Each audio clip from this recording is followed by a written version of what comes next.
Hi అండి, welcome back to my channel Vasudha works. ఇదిగోండి sponge లాగా మెత్తగా నోట్లో వేస్తే వెన్నలా కరిగిపోయే ఇడ్లీలండి. ఇవి ఓన్లీ హోటల్లోనే ప్రిపేర్ చేయగలమా, ఇంట్లో చేయలేమా అనే డౌట్ మీకు ఉండొచ్చండి. మీ డౌట్లన్నీ తీర్చేసి ఇంట్లోనే చేయొచ్చని చూపిస్తానండి. ఇదిగోండి నేను చెప్పిన కొలతల ప్రకారం మీరు వేసుకున్నట్లయితే స్పాంజ్ లాంటి మెత్త ఇడ్లీలు ఇంట్లోనే ప్రిపేర్ చేసుకోవచ్చండి. ఇదిగోండి నేను ఈ కప్పుతో 4 కప్పుల పప్పు అయితే తీసుకున్నానండి. మినప్పప్పు తొక్కపప్పే వాడతానండి నేను. ఇంకా వాటర్ ఫిల్ చేసేసి ఎండలో ఒక 3.5 గంటలు పెట్టానండి. పెడితే మొత్తం ఇదిగోండి త్వరగా నానిపోతుంది. అండ్ ఎండలో పెట్టడం వల్ల బెనిఫిట్ ఏంటంటే మనకి ఉరవ వస్తుందండి. పప్పు కూడా కొంచెం ఎక్కువగా అది పొంగుతుందండి పప్పు. అండ్ ముద్ద కూడా చాలా ఉరవ వస్తుంది మనకి రుబ్బేటప్పుడు. ఇగోండి ఇలా తొక్కనైతే సపరేట్ చేసుకుంటున్నానండి. నా ఛానల్ ఎవరైనా ఫస్ట్ టైం చూసినట్లయితే ప్లీజ్ సబ్స్క్రైబ్ చేసుకోండి అండ్ బెల్ ఐకాన్ కూడా ప్రెస్ చేయండి. నేను ఇలాంటి వీడియోస్ పెట్టానంటే నోటిఫికేషన్ రూపంలో మీకు వస్తుందండి. ప్లీజ్ నా ఛానల్ అయితే సపోర్ట్ చేయండి అండ్ లైక్ చేయండి. ఇదిగోండి ఇలా తొక్క అయితే మొత్తం సపరేట్ చేసేసాను. ఇలా తొక్క తీయడం ఎవరికైనా రాదు అని నాకు కామెంట్ చేస్తే కనుక నేను మీకు చూపిస్తానండి.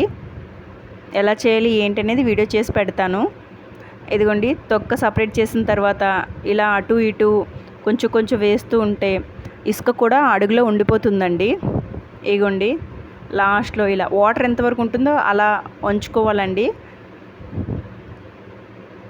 ఇదిగోండి ఇలా సపరేట్ చేస్తే ఆల్మోస్ట్ చిన్న ఇసుక కూడా ఉండిపోతుందండి. మీరు ఇలా ట్రై చేయండి. మీకు కూడా ఇలా అడుగులో ఇసుక ఉండిపోయిందో లేదో నాకు కామెంట్ చేయండి. ఇదిగోండి చాలా ఈజీగా ఇలా ఇసుకని బయటికి తీసేయొచ్చండి.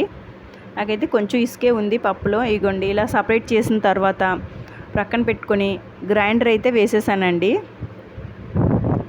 గ్రైండర్ చాలా చిన్నగా ఉంది కాబట్టి ఓన్లీ 3 కప్పుల పప్పు అయితే అందులో వేసుకున్నానండి. మిగతాది నేను దోశల రుబ్బులో వేసేసాను. దోశల కోసమని బియ్యం నానబెట్టుకున్నాను, అందులో వేసుకున్నానండి మిగతా పప్పు. ఇగోండి ఇప్పుడు ఈ 3 కప్పులు పప్పు అయితే వేసాను. ఇగోండి గ్రైండర్ అవుతుంటే ముద్ద అయితే చాలా ఉరవ వస్తుందండి రుబ్బు. ఇగోండి ఇంకో ప్రక్క ఏం చేశానంటే అండి, ఇగోండి ఇడ్లీ కోసమని నేను ఇప్పుడు ఈ 3 కప్పుల పప్పులో నుంచి అండి 1 కప్పు రుబ్బు అయితే ప్రక్కకి తీసేస్తున్నానండి. ఇలా గ్రైండర్ అవుతుండగానే ఇంకో సైడ్ నేను నూకైతే నానబెట్టుకున్నానండి. అందరం చేస్తున్న మిస్టేక్ ఏంటంటే పప్పు నానబెట్టేటప్పుడే నూక నానబెట్టేస్తారండి ఇడ్లీ రవ్వ.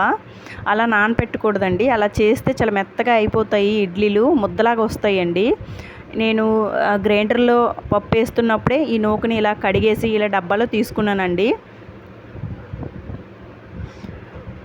ఇదిగోండి 3 కప్పుల పప్పు అయితే వేసి ఇలా రుబ్బుకుంటున్నానండి. అందులో ఒక చిన్న బౌల్తో కొంచెం రుబ్బు తీసేసుకున్నాను. నెక్స్ట్ ఇలా కడిగి పెట్టుకున్న ఇడ్లీ నూకలో ఇలా రుబ్బు తీసి వేస్తున్నానండి.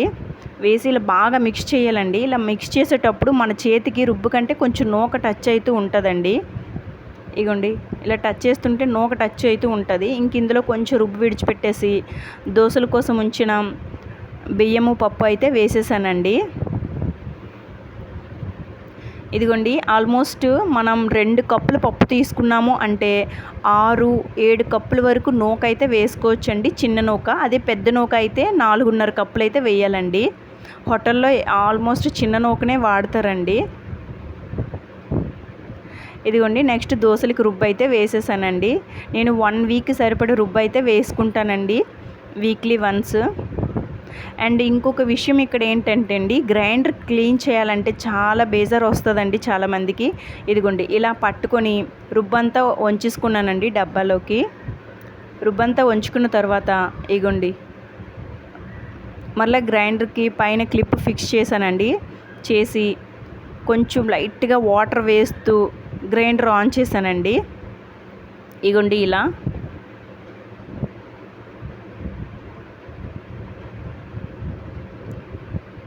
ఇలా క్లీన్ చేసుకుంటే ఆల్మోస్ట్ మొత్తం క్లీన్ అయిపోతుందండి. ఇగోండి ఇప్పుడు క్లిప్ రిమూవ్ చేసేసి ఇవి చూడండి మొత్తం క్లీన్ అయిపోయింది. మనం పెద్దగా క్లీన్ చేయాల్సిన అవసరం ఉండదండి. రుబ్బంతా ఇంకా అందులో ఉండిపోతుంది గ్రైండర్లో. ఇదిగోండి గ్రైండర్ మొత్తం చాలా క్లీన్గా అయిపోయిందండి. ఇదిగోండి 4 కప్పుల పప్పుతో 1 వీక్ సరిపడా ఇడ్లీ రుబ్బు, దోసల రుబ్బండి. ఇది దోసల రుబ్బండి, ఇది ఇడ్లీ రుబ్బండి. వెంటనే ఫ్రిడ్జ్లో పెట్టేసేయాలండి. ఒక నైట్ అంతా ఫ్రిడ్జ్లో ఉంచిన తర్వాత మార్నింగే ఇడ్లీ వేసుకోవాలండి. బయట ఉంచామంటే పులిసిపోతుందండి, ఎందుకంటే సమ్మర్ కదండి, వేడి చాలా ఎక్కువగా ఉంది. ఇదిగోండి మార్నింగ్ ఇడ్లీ పెట్టానండి. ఇడ్లీ అయితే స్పాంజ్లా, నోట్లో వేస్తే వెన్నలా కరిగిపోతుందండి. ఈ మెజర్మెంట్స్ మీరు కూడా ఫాలో అయ్యి ప్రిపేర్ చేయండి. ఇడ్లీ ఎలా వచ్చిందో నాకు కామెంట్ చేయండి. Thank you, bye bye.